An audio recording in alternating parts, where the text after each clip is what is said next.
In solo leveling, after hunters couldn't believe their eyes, questioning why such a powerful hunter like Sungjinwoo volunteered to be a porter, he thought to himself that except for Iron, Igris, and Tank, the rest of his soldiers were around the same level as B-rank hunters, meaning they get destroyed 3 to 4 times before they're even able to defeat a single high orc. The orcs' army was also more than 3 times the size of his, so he had to defeat as many of them as he possibly could. A sudden explosion erupted in an instant after the spell Hymn of the Fire Dragon was used, making Jinwoo quickly turn around, shocked by the sudden destruction of his soldiers. The Shaman King, learning from Jinwoo's aura farming ability, said it was foolish of him to act high and mighty when his little puppets were doing all the work. But isn't that exactly what Lil Bro's doing as well? Jinwoo looked dead serious, telling him to speak for himself, since his shadows could regenerate infinitely as long as he had the mana. The shaman responded saying it didn't matter if they could regenerate, since he would run out of mana sooner or later, and at the speed his warriors destroyed his shadows, it would milk him dry.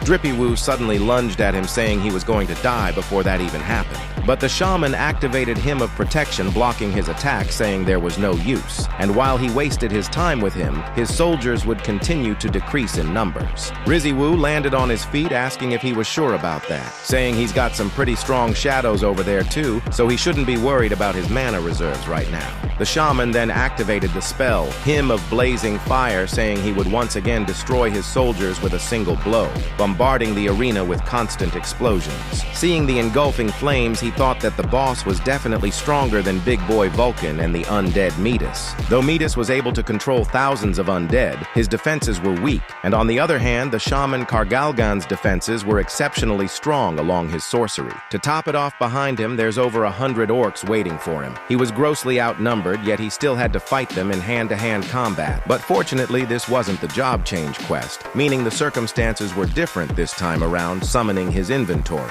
He was able to use potions here, meaning he could replenish his mana whenever he wanted to. He didn't want to drink too many of them, so he'll make it short the spectacle he was about to show him. He would show him the true powers of a necromancer. Wakey, wakey. And out of a high orc's corpse, a hand arose, turning the orc into a shadow soldier.